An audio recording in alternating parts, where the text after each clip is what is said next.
כן, אנחנו ממשיכים בדף ב' עמוד ב', בכף ב' עמוד ב'. אומרת הגמרא, אם ככה, איך? כן. אמר רבא, היינו דאמרין שכן. מכתבה, גללה בוזה, רגלה בחברי יהודה. יחי שואלת הגמרא, זכרים מנקבות לא נסבון. דחיישינן דילמה מרבעה אילובה. לפי דבריך, שהגויים שטופים זימה, אסור לך לקנות עז גם מאישה שמגדלת עזים. למה? כי מסתבר שהיא תביא אותה, את העז. לא, העז, האישה... היא תכחיש את העז הזאת. לא בגלל שהיא תכחיש. אסור לנו לקנות בהמה לקורבן לא קורבן, לא לקורבן. אז לא נדבר עכשיו, נדבר על... מה מדבר דווקא הקורבן? זה מה שהגמרא שואלת. שואלת הגמרא שנגיד שיהיה אסור לקנות בהמות זכרים מגויה. למה? כי נחשוש שמא אותו גויה הרביע את הבהמה הזאת על עצמה, ועכשיו יהיה הבהמה הזאת פסולה להקרבה. אומרת הגמרא, כיוון דמיגרי בה מירתתה. אם אישה מביאה על עצמה בעל חי, כמו עז או משהו כזה, העז הזו טעמת האישה הזאת, היא לא עוזבת אותה. היא מריחה אותה, היא רצה אחריה, קופצת עליה, נדבקת עליה. מה קרה פתאום העז משוגעת עליך? אז יש לה בושות שיתפסו אותה, אז לכן היא מפחדת, היא לא תעשה את זה. אומרת הגמרא, אם ככה, אלא דתני רב יוסף. רב יוסף אמר שאלמנה לא תרבי כלבה, שאלמנה לא תגדל כלב, ולא תשדבר ברב באושפיזה, שאלמנה לא תעשה שתי דברים. א', שלא תגדל כלב, שמא היא תתאווה לו והיא תבוא לעצמה, היא תכשיל את עצמה, היא תביא את הכלב עליה. ודבר שני, שאלמנה לא תביא, פעם בימים עברו היה מקובל שבישיבה לא היה פנימיות. אז היו כל הבחורי ישיבות לומדים כל היום בבית הכנסת עם הרבנים, ובלילה כל אחד הולך לבית אחד. היו כל הבעלי בתים, זה מגדל בחור, זה מגדל שתי בחורים. לא היה להם פנימיה. אחד ליומה. כן. לא, זה לא משהו אחר. בר בירד אחד ליומה זה משהו אחר. אני מדבר שהם היו לנים בבית של מישהו. אז אם יש אלמנה חשובה, עשירה, הכל, רוצה לגדל שתי בחורי ישיבות או בחור ישיבה בביתה. אסור לה לעשות את זה. למה? כי אם היא תגרום לה, יום אחד היא תתאווה אליו, והיא תכשיל אותו, הוא מתבייש, הוא לא יגלה אותה. אז כיוון שהוא לא יגלה אותה, הוא לא רוצה להציל לעצמו שם רע, שלא תכניס לבית שלה, אל תעשי חסד ואל תכשילי, לא אותו ולא אותך. אז אומרת הגמרא, בישלמה בר בירה, ואני מבין, צניע לה, הוא מתבייש, הוא לא יגלה את זה, וממילא היא תכשיל אותו. אלא כלבה, כיוון דמיגרה בה, מירתתה, אתה אמרת שבעל חי שמביאים אותו על אישה, הוא מתגרה בה, ואז הוא לא עוזב אותה.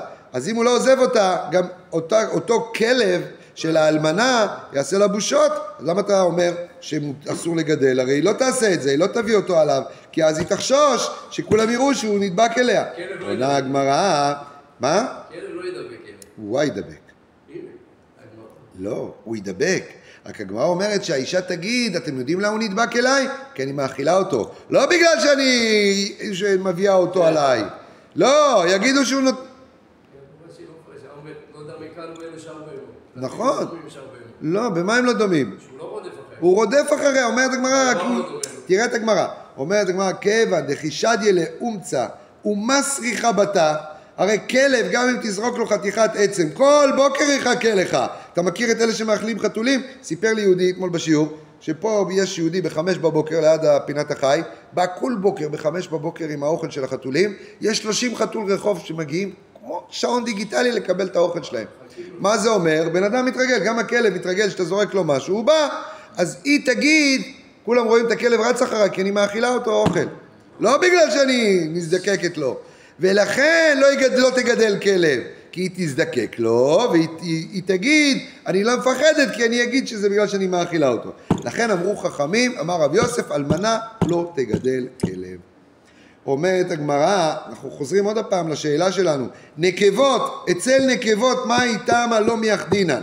למה לא נותנים לרועות, עיזים, נקבות? דהיינו, אסור לתת לגויות לשמור לנו על הבעלי חיים הנקבות שלנו. הרי זה נקבה עם נקבה, מה הבעיה? אתה לא יכול לחשוב שהיא תבוא עליה, תביא את עצמה עליה, כלום. כבשה עם אישה, מה היא תעשה? אומרת הגמרא, אמר מרו כבר בר חמא. מפני, זה מה שאמרתי לך היום, אתה תראה כמה התורה אומרת, מה זה שטופי זימה, שהעובדי כוכבים מצויים אצל נשי חבריהם. כל פעם שהחבר שלו יוצא לעבודה, אז הוא בא לבקר את האישה, הוא בא עליה. ופעמים שהוא בא לחפש אותה, הוא לא מוצא אותה, הוא מוצא את הבהמה שהביאו לה לשמור, אז הוא בא על הבהמה שלה. ומי זה הבהמה? בהמה של יהודי. לכן אסור להביא אפילו נקבה לנקבה. למה? כי מסתובב אצלה זכר בלילות, השכן בא.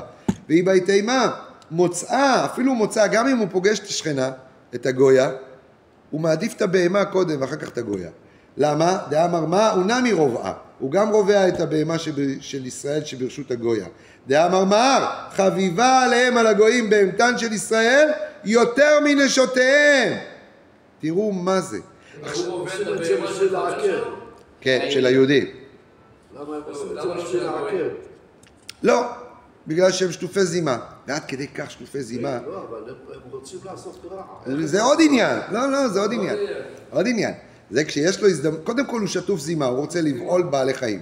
עכשיו, את של עצמו הוא מפחד כי הוא יפסיד אותה. רק כשיש לו הזדמנות, שיש לו בהמה של יהודי אצלו בבית, או אצל השכנה בבית, הוא מעדיף את הבהמה על השכנה. למה? שואלת הגמרא, למה זה ככה? אומרת הגמרא את הסוד של הדברים. למה? למה הם כל כך שטופי זימה? דאמר רבי יוחנן, בשעה שבה נחש על חווה, הטיל בה זוהמה. כולנו שמענו מה זה זוהמת הנחש. כשהנחש פיתה את חווה הוא הטיל בה את זוהמת הנחש. הנחש זה הסמל של היצריות, של הרוע, של היצר הרע. וכיוון שכך אומרת הגמרא הוא הטיל בה חווה, ולכן אחר כך מה רואים? כי השחית כל בשר את דרכו על המים. כי השחית כל בשר את דרכו על המים. מה זה כי השחית כל בשר את דרכו על המים? ושחטו הבריות. איך קץ כל בשר בא לפניי? כי השחית כל דרכו, כי השחית כל בשר. הקדוש ברוך הוא אומר, אני לא יכול יותר, כל העולם הזה נהיה הפוך. למה? מזוהמת הנחש. שואלת הגמרא, אז אם ככה, מה קרה? אז למה אתה לא חושד בעם ישראל? אומרת הגמרא, תראו איזה חידוש מתוק מדבש.